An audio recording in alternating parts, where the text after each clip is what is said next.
love it. There we go. What's up, everybody? Welcome to episode 134 of Entering Milford. Steve, I believe this is the first time you and I have ever done a podcast one-on-one. It's kind of scary. I'm not going to lie to you. Is it true? It's a big challenge to this. We've never taken snaps one-on-one. We're down to play the game. We never even did warm-up snaps, but it's a good point. Do you ever remember doing warm-up snaps to me? I don't ever remember that. No. No. Yeah, we did. We did. We kind of had 3 or 4, maybe. We were like, yeah, let's go. We're good. Yeah, correct. Yeah. Force feeding. I see that you survived the first round of really waiver wire ads the first week where everyone was going nuts. And I saw that you had a couple bids in there that went south. Or actually, you did all right for yourself. I'm not going to lie. I want to ask you a question. This is off the cuff. This is not planned for, not in a script. People at home, you're witnessing greatness. I want you to do a word association with the waiver wire ads this week. For example, okay, when I say Justin Fields to Lloyd for $60 is blank. Vomit. There you go. All right. So I want to know where you stand on a lot of these that happened this week. Okay. Big waiver wire week across fantasy. Here are some of the bids. Darius Slayton goes to Spates for $11. That is curious. Why do you think? So Wan'Dale Robinson is the guy for Jackson Dart, and he loves Theo Johnson, this tight end. And Darius Slayton, although the back judge cost me a win this week by throwing a phantom pass interference penalty on Slayton on a 68-yard touchdown. Although I guess for CJ, like if he's looking at it, like they're gonna have to throw the ball more now without Scatterbo, maybe get some targets there. But what does he tell you on a desperation scale for Spates? 0 through 10, 10 being very desperate this week. I don't think it's desperate. We'll call it 4. All right, next one. Isaiah Davis to Steve DeVito for $8 is sneaky. Why? He's on a bye this week, so you can't play him. Nope. I think Breece Hall is going to get traded. Oh. So this was an opportunistic pick, and he's actually looked pretty good. He had a really good run this past week. He's been getting the ball more and more. So, yeah. I had a banner for this. All right. All right. Oh, that wasn't planned. I got you. Okay. All right. Next one. That guy, Tyrone Tracy, everyone was bidding on, going nuts, right? He ended up being the largest bid of the week. But a $10 bid for Tracy by Kaleli is... I think I already used questionable, didn't I? Curious, I think you said? Yeah. Questionable, right? Surprising. This kid goes on the text chain, tells everybody he needs players as much as possible, has a full waiver budget, a $10 bid. I don't know why. Like, this is the time of year that you want to use that, right? Like, these are the bye weeks because when he gets to the end of the year, he's not going to really need a Tyrone Tracy. So, yeah, I didn't understand that one. All right, then our favorite. By the way, hold on? One last thing. Did you notice the other 3 offers that were on that? Yes, that's my next one. So Tyrone Tracy to Casey for $41 is a lot, right? He's in 9th place, and this guy Tracy, I feel, is a 1-week rental. I don't think he's a rest of the season guy. It's got 1 week that's great, then he's got a bye week, and then it's kind of downhill from there. I didn't put a bid in. Did you? You put a bid in. So did I. Did I? What'd I put in? That's why I said it. So case was 41. I was 25. Mm-hmm. You were 24. You beat me by $1. We have good sense. Yes. Well, I Tracy is the number 1 guy there. Singletary sucks, and they showed it last week by giving him 90% of the touches after Scatterbo got hurt. So, I also think though last year Tracy, without Scatterbo there, had a lot of run, but there was no quarterback play. Now they have Dart, who I think's obviously much better than what Daniel Jones was last year. So, yeah. Did you see the Scatterbo ankle? Oh, terrible. Did you watch it live? So actually, I was sitting in my living room with Winnie. Oh, Jesus. And he goes, "Oh, he looks pretty hurt." I was like, "His foot is sideways." I saw it real quick. They cut away real quick, and I go, "I think his ankle has another corner on it." That's the second one this year. That's been pretty bad. Yeah, that was really bad. Really I'm not bad. a big fan of all that. That's it for word association. Just you and I like this one's gonna be the world's fastest podcast too. I love it. 31 minutes and we're done. A clean 40. All right, let's I got start. a question for you after. I was trying to think because I was like, all right, let me write some notes, but now I got to write notes like as I'm the host. But then I start to think about what Mike does, and he's just like, well, it's great word association, Pete. How about we move on to the first segment? It's not that very hard to do.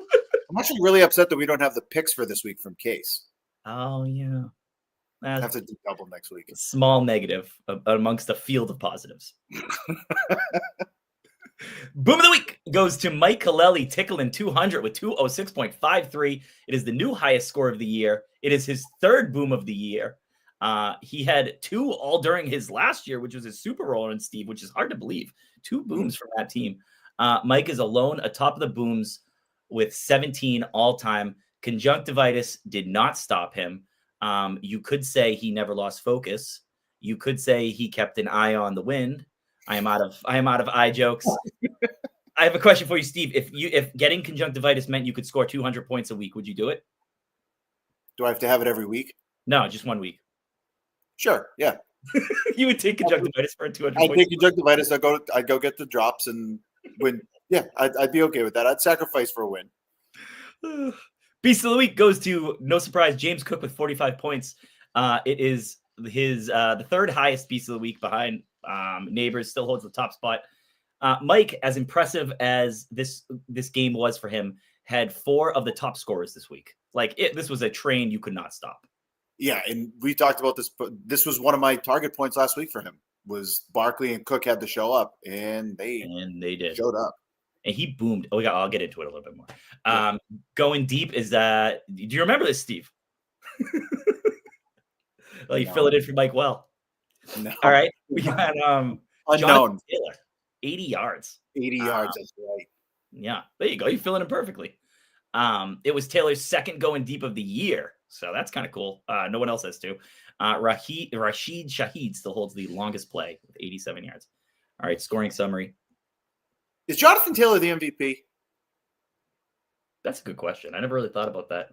He's in consideration.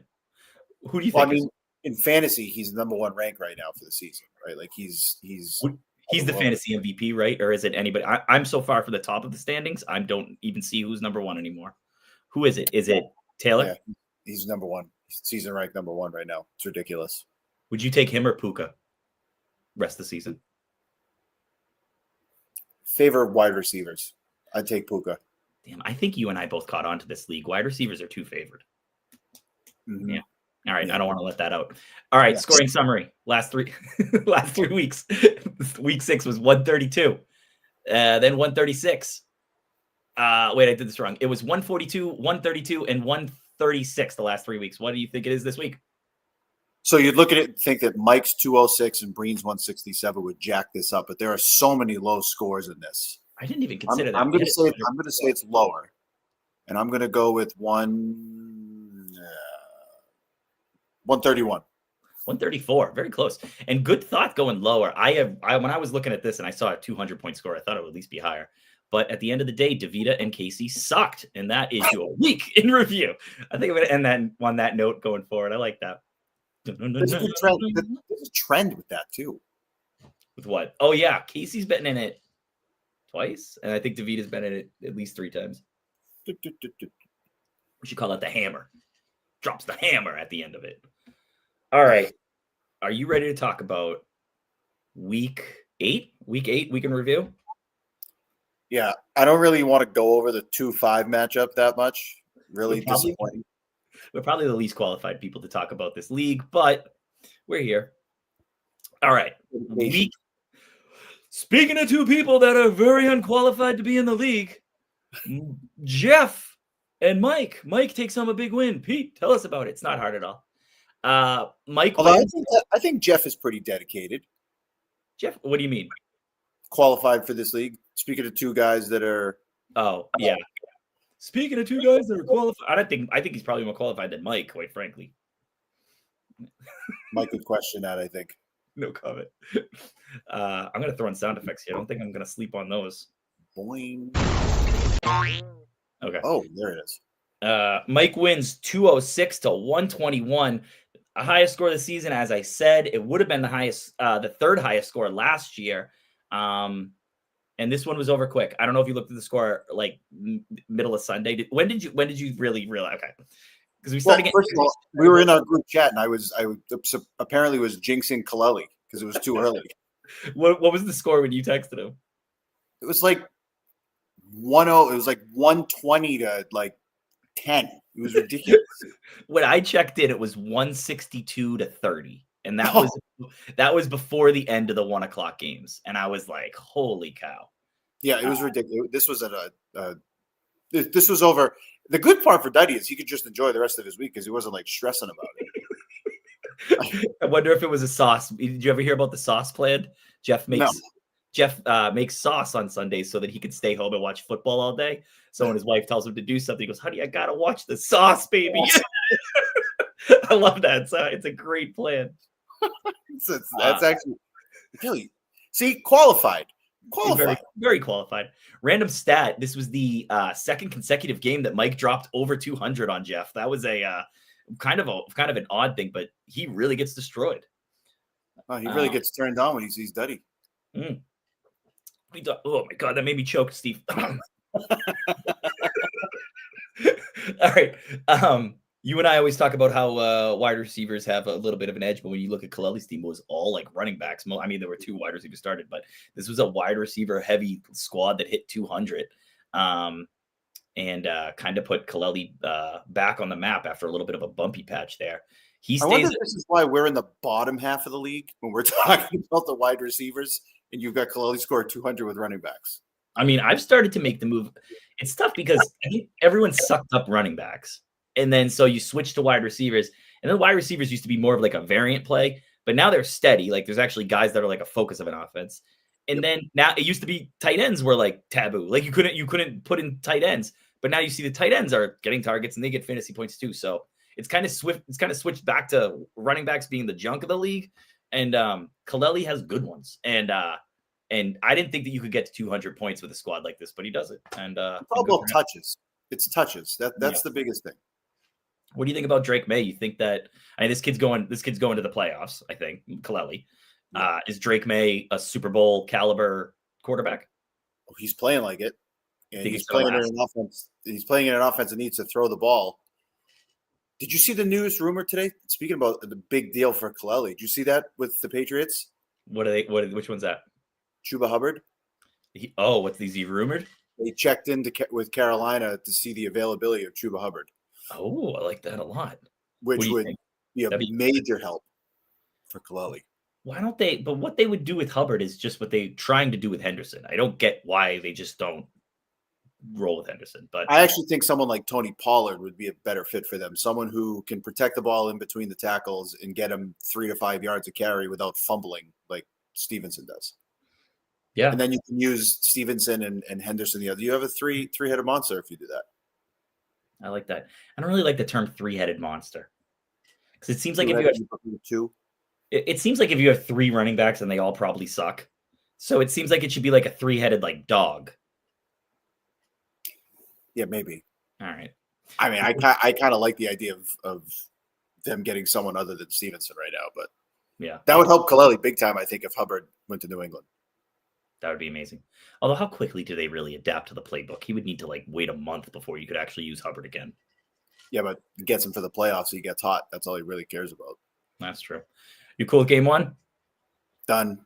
All right, game 2. Christian over Steve. Sorry about this one. Christian takes the win. What's going on? Oh, he's blacking out. Christian takes the win 133 to 125. Not a bad game, though. At least you put up a fight. It ends the DeVito era of domination over D'Adarian. You had swept him last year. So D'Adarian breaks that streak. I told you about the number 2 seed. Very rarely does somebody get a win in that. Christian's now dominated with another one. He gets a solid production out of HN or A-Train. I didn't even say this.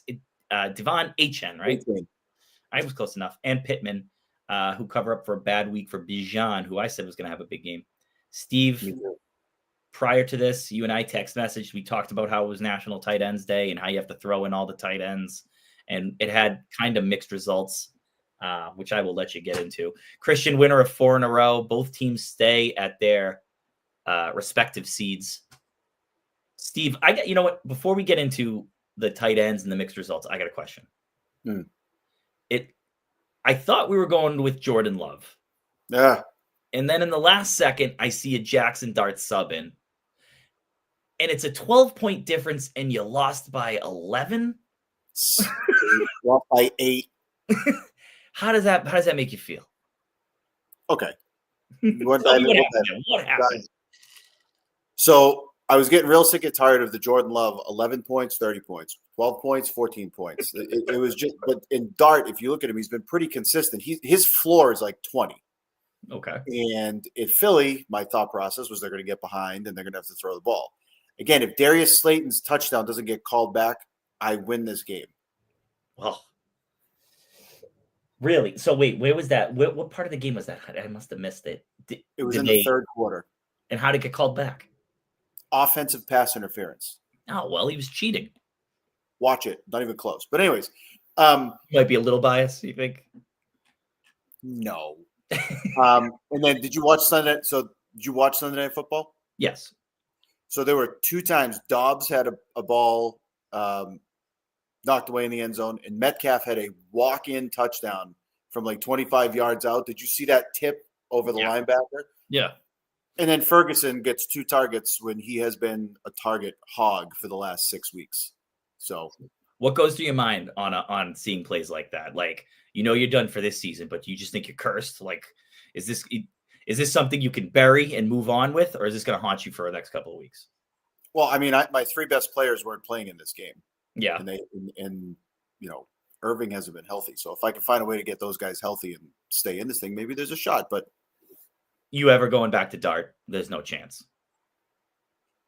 Really? This week, what's the odds you play Dart? No, you're going 100%.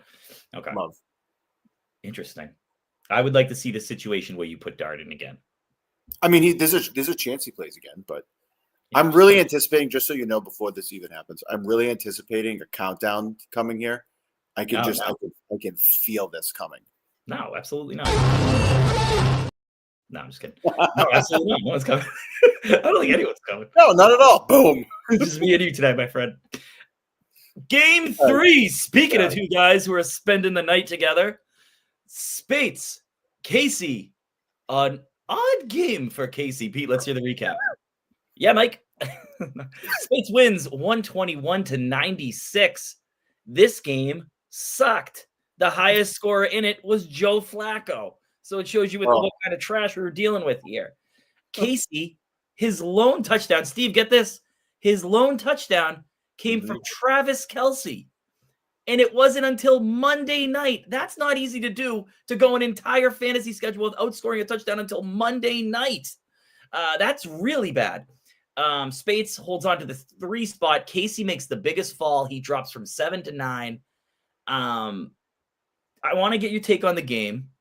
I want to get your take on Brian Casey, who's an active manager. And the trade deadline is coming. We are less than a month away from the trade deadline. Give me your take on the game, and give me your take on Casey's future. I think Casey's going to think he is still alive with Jackson coming back. He obviously thinks he's alive with that waiver claim. Good point. Right? Okay. I also think he likes to be relevant, and he's not that far off. I mean, he's what, two wins out? Mm-hmm. Same thing. I think his biggest flop is that Coleman trade in the offseason. I mean, that is coming back to slap him in the face. What did he do? 2 second-round picks for him. Give up 2 second-round picks for one guy. Ugh. Well, think of the trades he made. He did the Henderson one, which he's off the team, and he traded multiple picks. Coleman, multiple picks. And he traded for Lamar Jackson too. Correct. He has all 3 of those trades have gone absolutely terrible for him. Yes. I mean, obviously, Adams on a bye. Told him last week he should have played Herbert Thursday night. Thought that was a good move. Why is he messing around with Herbert? Why does he not want to play Herbert? He's like dying to get out of Herbert. He doesn't want to play him. The guy's completely healthy. He picks Aaron Rodgers over him. I'm actually curious. Has he played Herbert recently? Yeah, he had to after Jackson a couple times. But I was trying to think. I was like, did Herbert play the Thursday night game and he couldn't? I was like, no, he just opted out of Herbert and played Aaron Rodgers in some weird revenge game against the Bucs. He thought he's thinking too much. Do you think he is? Do you think he is should be selling, or are we going for this? I mean, he's kind of at a crossroad. I mean, Yeah, he went from having a loaded roster a year and a half ago. I mean, his roster was unreal. You question, like, is he going to stay older? Is he going to try to get younger and trade some of the assets? He doesn't have a lot of picks coming up because he just traded him Travion Henderson, who's now not on his team. that's 100% true. So, I mean, a lot of unlucky. Yeah, Quentin Johnston has been a monster, and he goes for 0. Did you see? There was this hysterical thing I saw online. He was wide open twice in the end zone on Thursday night, and both times Herbert looked at him, pump faked, pulled it down, and ran. And some guy said online, like, what did Quentin Johnston do to Justin Herbert? He's like, nope.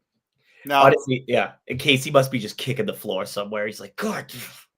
And he doesn't even have Dowdell this week, as he calls him. Dowdell. Yeah, and Dowdell, he came back to earth. That one, he like that's the problem with Casey. He gets a guy like Rico Dowdell, and he's like, this is gonna be consistent for the rest of the year. You would try to sell him, and he would try to sell him as a top 10 back, and it'd be like this. You realize that it's not worth fighting over it, but you could. I've seen the Rico Dowdell show before. It doesn't last the entire season. Once Hubbard came back, you knew Dowdell was that trend was going to go down, and it was a great pickup. I mean, he had 2 really good weeks out of it to keep him in it. And I actually don't think that the Rodgers play this week was terrible in the revenge game with Green Bay, because we just talked about, like, there were a couple of plays there that he could have been 3 touchdowns in that night. Yeah. Well. So, all right, you good on that one? Next game, 6 versus 9. No jokes. This is a kids podcast. Pete versus Dan. I lost 146 to 120. Unfortunately, I was unable to capitalize on a rare down week for Larkin. This was a great opportunity, and I blew it. Jordan Mason getting 1 point on Thursday Night Football turned out to be too much to overcome because you need to end up going to get free agents. And then there's literally nothing on the free agent market. Like, it is hard to find anybody, and there's just too much risk. So there was garbage out there. There was nothing to do. Shout out to active managers. Dan has now won 3 in a row after his 0-5 start, and he moves from the 9 seed to the 7 seed, or pulls an opposite Casey. I moved from 6 to 8. Still not as bad as Casey. Steve, I don't know why everything's gauged on Casey. Steve, I want to know. I can't wait for the text message tomorrow that we're going to get from this. Guys, that was terrible, and you guys were ugly. You know he's going to say that. Steve, you think Dan's back? Or I guess he was never really here, but do you think Dan's scary? I mean, he's scary. Look at his roster. I mean, I said this last week. The question isn't, is his roster good? The question for Dan is always, is he going to have the right combo of players in? Thank you for sparing me the F word, yeah. Like, that's my biggest question for Dan. Is he going to be able to maneuver his roster to fit what he needs? He did a really nice job this week. Booty was a nice play. Yeah. Do you think, by the way, might be an every week starter for other teams? You think going forward that Dan is good enough to not have to do managerial stuff? Like, this was kind of started the season, so you're getting used to the team, getting through some buys, and now you had to make some stuff. But now, pretty much rest of the season, he can just set it and forget it, and he's getting kind of hot. Like, do you think he's at that point, or do you think managerial stuff might still cost him a playoff spot? Well, that's what I mean. That's my biggest hiccup is was he going to sit one of these guys? You know, when London, Smith and Jigba, and all these guys come back, you know, who's coming out, who's going to keep in? Like, I know Monangai and maybe Robinson and Booty are guys that would come out of that, but, you know, is he going to play Brian Thomas Jr. when he gets healthy again? Is this guy going to sit on his bench? Is he going to lose a week with that? He also has the other part about Dan, he is so deep that he could actually trade 1 or 2 of these guys for an even better player if he wanted to. That's what I mean. I've been saying he should do that since the beginning, but I don't know. Who would you trade if you're him? Oh, like, if you had to part ways with somebody, you're in a keepers league. What's he doesn't have to give up the best players. I think Drake London is someone he should look at trading. I think Drake London's a really good player. He's a target hog in Atlanta when Penix is healthy. Dan, I'll love to trade for Drake London. I got a question for you. If you're looking at, I want to know, I don't forget about the rest of the season. Let's look at Dan over the next 4 weeks. Tell me what his record is for the next 4, okay? Well, going against Spates? This coming week? Yep, win or loss. Win. Going against Christian? Loss. Going against you? I don't think I'm going to catch him on a good week because I think week 10 is his big bye week. Oh, okay, saying a win. And going against Casey? Against Case? Yeah. I think Case pulls an upset. Wow, so you're saying Lloyd's going to go 1-3 over the next month? No, I think 3-1. Did I say 3-1? So you think you got him beating Spates, you got him losing to Christian, losing to me. Yeah. Oh, I'm sorry, beating me. Oh, okay. Okay, so you got him going 2-2. Yeah. Dang, that's Christian caught him in a tremendous week. You want to talk about bye Mageddon? You see his buys that week when he plays against Christian? No, who does he have? Lamb, Rice, Chase, and Prescott all on a bye. Oh, Lamb. Christian has nobody on a bye. Oh, that's just Christian's luck. Do you ever have Lamb over Rice? Never had Lamb. Oh, really? Why not? I don't know. You ever go to like a Middle Eastern thing, like food truck or anything? No. No, definitely. You don't seem like that kind of guy. I'll go to a taco truck all day, but I am not going to a Middle Eastern truck. No. Really? You scared about getting like food poisoning? Thank you. This does not interest me in the least. Lamb is very good. It is kind of tender. It's a little weird. It's hard to cook. But there was like this Middle Eastern food truck outside my work, and they would do lamb over rice, and it was so good. And every time I think about CeeDee Lamb and Rashid Rice, I think about lamb over rice. Anyway. Is there a specific rice you have to go with there? Is it a jasmine? Is it a pilaf? They give you like yellow rice. Oh, okay. It's like you get lamb and chicken, and then you can do white sauce or orange sauce, but the orange sauce is hot. Yeah, it's like a Mexican rice. Actually, I bet that would. Interesting. It's delicious. Lamb and tuna fish. Yeah. All right, let's talk about the toilet bowl. Speaking of lamb versus fish, Kevin Breen against Andy DeVita. It was a bad one. Let's go. Breen gets his first big win of the season. It was 167-101. Big game by Breen. Both teams had a lot of holes to fill, and I know I'm telling you stuff you already know, Steve, but for the audience, Breen goes out there. He picks up Troy Franklin 1 hour before kickoff, plugs him in, ends up getting 30 points out of him. It's just like the story of Kevin Breen in general. Just everybody he touches turns to gold. Everybody he drafts turns to gold. In this case, he improves from 8 to 6. DeVita stays in the basement. You know, it's funny because I look at Breen and he's 4-4. And the other two teams that are 4-4 are you and Jeff. And I just don't think Breen's in that class at all. I'm so surprised that he's 4-4. I think you or Innis would smoke him. So the points are there too, which he's not like he's the third lowest scoring team, but it's not like he's the last, like, you know. But anyway, how do you feel about Breen? What do you think about this game? Well, I didn't think he had a chance this week. I think I said that on the pod last week. I thought this was going to be a clear-cut DeVita. Yeah. All the guys he had on a bye, he had to fill it in, and I think we're all questioning: is he going to go out there and make a move? He picks up Franklin, Denver wide receiver. I pick up Mims, and there's your difference right there. How much did Mims end up getting? 9. Dude, I dropped Franklin earlier in the week, which was kind of annoying. And I'm sorry, 2.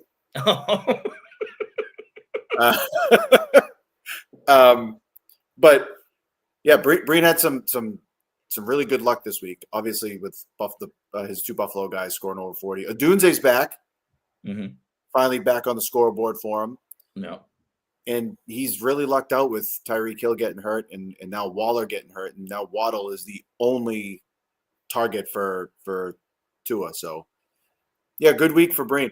By the way, what are the Texans doing with their running back situation? Can you figure this out at all? Who is it? They got Woody Marks now. Woody Marks and Nick Chubb. And when they played in Baltimore, Woody Marks had like 3 carries, and Chubb goes like 21 for 80 and a touchdown.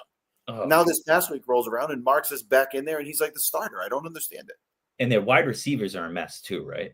Yes. Yeah, so Yep. I just avoid it completely, right? Yeah. And they're winning.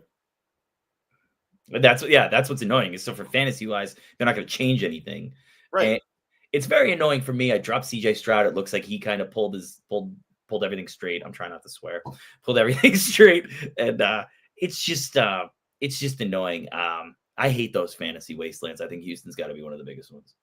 Oh, without a doubt. It's no man's land. It's really not worth having it. Nico Collins maybe is the only one worth having on that team. Is he there anymore? No. Yeah. He's there. Is he injured or no? Yeah, he was hurt last week. He had a hamstring injury. God, I got to start paying Concussion. Sorry, concussion. Concussion. All right. That is week 8 in review. Week 8 in review. A great week. Honestly, a tough week. Case, why don't you give us the review on picks? How do you think you did on picks? I think you and I have a lot of the same picks. I took Christian. I took Spates. I did not take Mike. Did not take Breen. Yeah, I think I was 3-2. I think we went 3-2. Case will let us know.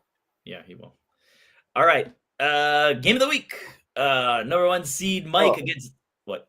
You good? How am I the game of the week? This is ridiculous. Hey, you got that 4-4 record. Game of the week, number 1 seed Mike against number 5 Steve. Last year you guys went 1-1. It was during week 1. He beat you week 1 by 40, and then you beat him week 13 by 6. So close one. I looked at the projections. I can't believe they have Puka projected for 27 points. 30? Like what? He's up at 30 now? That's ridiculous. 27.4. If he does that, I will eat my hat. And I just bought this hat, so I would not be fond of it. There's no way coming off an ankle injury. Anyway, I don't think so. I think when Puka is out, Mike's team looks a lot softer.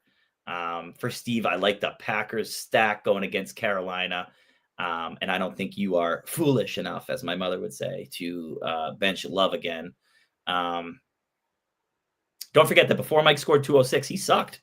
I'm gonna go with Steve and give me the upset. I don't know who I'm telling to give me the upset, but I'm picking Steve. Give me the upset. What do you think? Write that down. Case. Wow. I'm going with you in the upset. I got faith. And I wrote that before I knew we were going to be 1-on-1 today. I don't know. The only thing I have going for me, and to your point, is Nakua going to stay healthy? Can he actually score 30 or not? Even if he is playing. Well, I catch him on a week with no Barkley after he got hot. Scatterbo's out. So he's going to go with Bam. But correct me if I'm wrong. Isn't Trey Benson coming back? Yeah. I don't know if he's going to be – is he going to be active this week, though? I think they said he was going to be – I thought. And what did he hurt? A leg? An ankle? He had surgery. Oh, shit. So he will be worked in. I still feel like that won't be a real factor. Oh, no. Nope. No? Benson is not coming back. Oh, good. He's out. All right. So you got – oh, yeah, good. All right. So Kaleli's got one thing good going for him. Great. Awesome. Kaleli's got some really nice matchups this week. I need Green Bay to go off. We talked about this last week. Like, if Green Bay sucks, it's over right now. I think you got it. Until I can get Brown and Irving back in the lineup. And quite frankly, I'm really nervous about Kittle and Jennings without Brock Purdy because Mac Jones sucks. Yeah. He sucks. He really looks terrible. They had a little period there where they look like the offense would save him, but he came right back down to earth. Yep. The bananas aren't paying off. Whoa. Trade alert. Javonte Williams goes to Innis for a first-round pick in 27. Wow. I'll update the chart on podcast. Wow. Good pick. I actually like that move for both of them a lot. Let's see. So he gets a running back that he needs to play. That looks good. Does he have any other Cowboys? Nah. DeVita gets a first. DeVita does. Yeah. DeVita got a taste of that first round going well, and now he wants all the picks. Well, we'll get into Innis' thing. I think I know why Innis did that after. But I like Javonte Williams. He's a workhorse in Dallas right now. He's catching the ball in the backfield running a lot. So we'll get into that after. Okay. Yeah. I'll run. I'm going to take Mike. I just think he's got too many weapons here. I think Tucker Kraft comes back to earth for me. As much as I love George Kittle with Mac Jones there, like that, those are two spots that are a little sore, a little sour. I don't know. I also worry for Green Bay, like at home against Carolina, they get up big and they get in trouble. I know you said not to go with Dart, but I'm questioning if I go back to him at home with San Francisco, just because love with Carolina, like I could see that being a big run game for them. No, Steve, you're thinking too much. That's too much thinking. It screwed me last week, so take a look at that. I'm just, I'm going to give you my login. You just set my lineup for me. No, it's too much. San Francisco, it's still Dart. He's a rookie, and he doesn't have the wide receivers. Go with Love. I mean, Love is I don't know. Anyway, I'm not playing Dart this week, but he's going to score like 35 now. I know. I got to put in some prop bets on Dart now. I know you're going to bench him. 100%. All right, so split vote there, me and you. Who knows who Mike and Casey vote for, but they'll let us know. I guarantee Casey will go 5-0. I also think game number 2. Yeah, I also think he Googled the stats of the week last week. He nailed them all perfectly. Anyway, that's for another time. Game number 2. Speaking of two tall guys, give it up. Larkin, Spates, Pete, go nuts. Number 7 seed Dan Larkin, number 3 seed CJ Spates. CJ 2-0 against him last year, beat him by 60, and then beat him by 50. So Spates dropped some hammers on him last year. Regardless of that, Larkin is projected to be 153 this week, which I believe is the highest Wednesday projection I've seen. We obviously look at these every single week. 153 might be the highest. Have you seen one that's higher than that Wednesday evening? No, that's ridiculous. That's really ridiculous. I like the Ravens this week. I like the Ravens a lot. They're going into Miami. They have a lot to prove, and I think they're going to explode. And I think that everybody on the Ravens is going to have a big game. So I think Derrick Henry is going to have a big game for Spates. But Larkin, when you look at his team, top to bottom, there's no holes. Even the bench looks good. I'm going to take him. I think Larkin's going to boom. That's my pick. What do you think, Steve? So this is the discussion we were having earlier about what this league looks like and how we view positions. And Larkin is the all wide receiver lineup.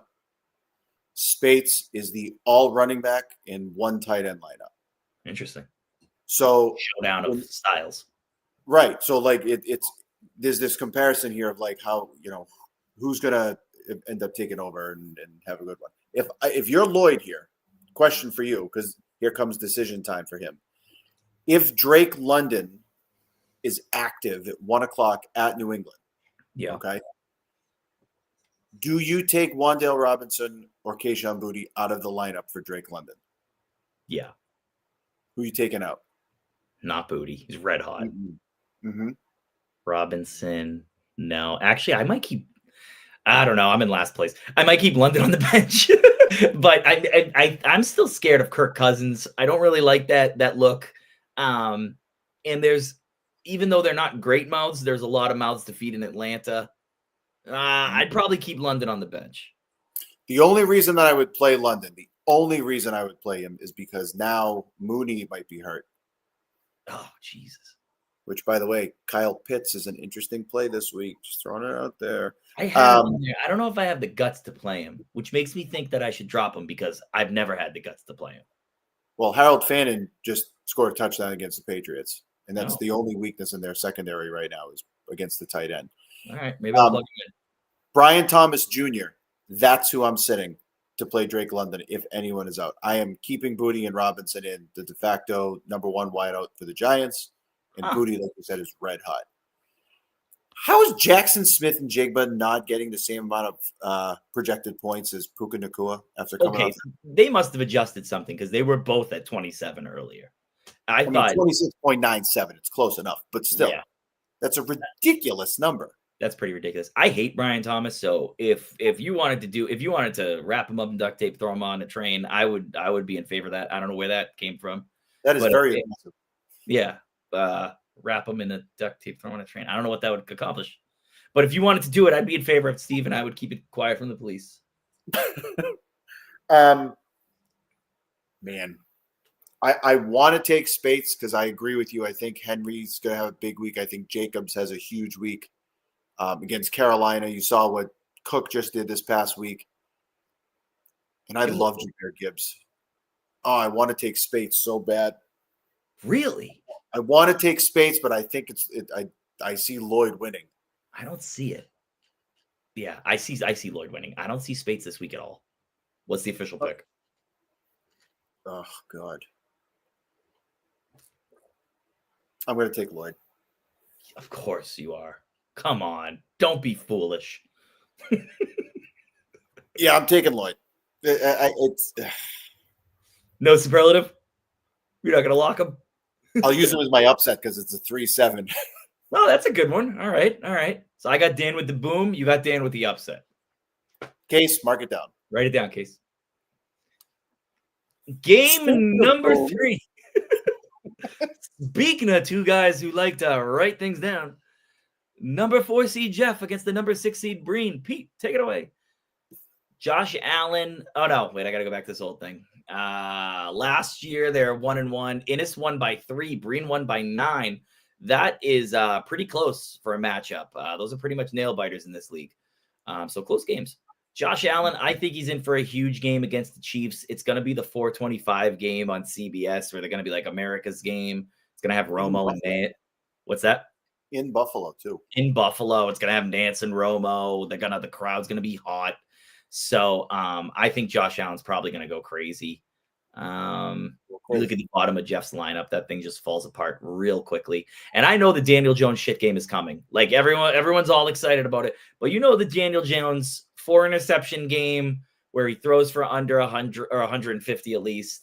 That's coming. This guy's still Daniel Jones. And I think it might be this week against Pittsburgh. So I am going to pick Breen. Steve, who you got? We're going to be opposites this week. I got Dunny. Wow, look at us. Well, I think he's got the 2 best players playing in this game. McCaffrey and Taylor are the 2 best players in this game. And even if Daniel Jones has a down week, Josh Allen, Jonathan Taylor is going to be lights out. Pittsburgh run defense has not been very good. When Cincinnati can run the ball effectively against you, you know there's a problem. And this past week, Jordan Love just picked them apart too. So, they're going to try to, we're going to fix the run and stop Taylor. Well, now he's got Jones to go to. And I love this pickup of Javonte Williams. I think that's a big pickup against an Arizona team that can be had on the ground. I didn't really consider that. I will say, and I love Gadsden too. That tight end for the Chargers, yeah, he's good. That guy's athletic. Is that the one whose dad played in the league? No, I think so. Cito Gadsden, no. He's a monster though. He's enormous. Yeah, he really is. I actually, if I'm Innis and Mooney is hurt, I think I'll play Christian Watson. Really? He hasn't shown anything at all this year. Like he's coming off a major injury. And did he play? Did he see snaps last week? Yeah, he had 4 catches for 85 yards. Wow, really? I missed that completely. Yep. All right. You love Packers, huh? What's the deal? Go, Pack, go. What are you? You and Sheila been hanging out? She is my number 1 fan. I have to keep her happy. That is true. I don't think she likes me. I think she might think I'm a bad influence. Yeah, I like that. He's got the 2 best players in the lineup. I think that Williams trade's a big one. And I agree with you. I don't think Daniel Jones is going to have a 30-point week. Watch him score 40 now. Breen does have a couple of interesting matchups here. I don't understand the Woody Marks play against Denver, though. I'm assuming he's going to make a move there, although he did take Franklin out and put Hunter and Harrison back in. So if he's going to sit Nico Collins on the road against Denver, I don't know. I like that. 2 best players here. I'm going to let him ride with Taylor and McCaffrey. Go big rides. Damn, we are opposite there. Yeah, I don't like Woody Marks against Denver, but I really don't like Franklin against Houston. I'd probably roll with Stevenson or even Downs. Why not? I don't know. That's why I'm in 9th or whatever. All right, the next game. Number 2 seed Darian. Number 9 seed Casey. Take it away. I mentioned let's see. They are 1-1 last year. Oh, this is kind of interesting. Darian won by 3 and Casey won by 12. So it was so close. Yeah, very close games. I mean, this is bizarre. Anyway, I thought I'd get a bigger reaction from you, Steve, but I can see you got your concentration face on. Yeah. Now you got your stress face on. Now it's stress face. That's correct. All right. I mentioned previously that I think Lamar Jackson is going to come back in a big way. This one's going to be in Miami. Everyone's talking about how, thank God he's back. Don't forget it was a strained hamstring that he missed a month for. It's not exactly like he's Hercules or some phoenix riding from the ashes. But anyway, he's got a reputation to protect. He almost lost his starting job last week to Snoop Huntley. And honestly, this team can do without him. But anyway, I think Lamar Jackson has a big game because he has to. I think he tops 40 points and is the beast of the week. So I'm going to go with Casey. Steve, am I crazy here? No. Thank you. Finally. I have Case too. I actually think this is a back down to earth week for Christian a little bit. Stroud is going to come back down to earth against Denver. You saw what they just did to Dallas. Yeah. And the Houston offense is not what the Dallas offense is. That's for sure. Yeah. I think he's got some really tough matchups. I do.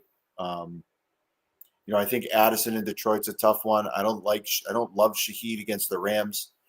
I think if I'm Case, by the way, Cooper Kupp has got to be in this lineup somewhere. Yeah. What is going on there? That was the one thing that really stuck out to me. Cooper Kupp at Washington. And quite frankly, I'm either taking, as Case calls him, Dowdell out or potentially Laporta out.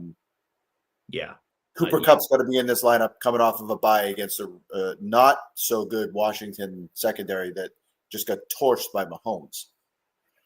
It's all about the score. Why do you think he's off his boyfriend there, Quinton Johnston, or whatever his name is, Quinton Johnston? He must have gotten some insight from Herbert. I mean, there's something going on there. It looks like he hasn't set his roster yet because he still has Coleman. We know how much he loves him. Although he put in Tracy, so who knows? No, I think he's pretty well set. I would, if I'm him though, I'm getting Cooper Kupp in this lineup. He's gonna need some points. But Thursday night's a big night for him. Tomorrow night this Thursday night is going to be a big telltale in this matchup. I think we're going to have a decision of what happens in this one. Because if Jackson and Flowers can have a big night, if he can, kick off the week at 50 points, which is entirely possible with those two, he's in the driver's seat. Especially with Stroud against Denver. Yeah. And I think A-Chain, I don't know how good of a night he's going to have against Baltimore because they actually played pretty well this past week against Swift. So yeah. Did you see this might have just been a local thing, but you see Lamar Jackson calling out the entire franchise in the news. He got on the news and he was like, we need to get rid of all the TVs in the locker room. We need to get rid of all the ping pong tables. We need to get rid of anything that we're not focusing. Everybody here needs to focus on winning. And I just thought, this guy hasn't played in a month, and he's saying this to the entire team. And regardless was this before or after he was high at the food court? At the food truck? It was much, much further after. It was like today or yesterday. But regardless of how you feel about the opinion, writing a check like that, you really need to play. You really need to perform well on Thursday night if you're going to call out everybody and not play for a month. So I'm going to use Case as my boom too, by the way. Switched it up. Huh? I'm all on Case tonight. Let's go, Case. Well, Christian has won 4 in a row, so it is a kind of a hot pick there. But curse of the number 2. Yeah, curse of the number 2. I did finally will get him. So anyway, we're both on Case. God help us. Yep. Oh, speaking of the Cousin Bowl, I hate this. 8 seed DeLuca versus 10 seed DeVita. Andy was 2-0 against me last year. Beat me by 15 and 22. I don't know what happens, but I historically do not do well against Andy. He is my kryptonite. I don't know if it just gets in my head or what. I really don't. Week 9 I've had on my radar for a while. I traded for Kyler knowing that Hurts was going to be on a bye. I wanted to get Kyler against Dallas. If Casey calls me a liar, I talked to Steve about it. So don't call me a liar.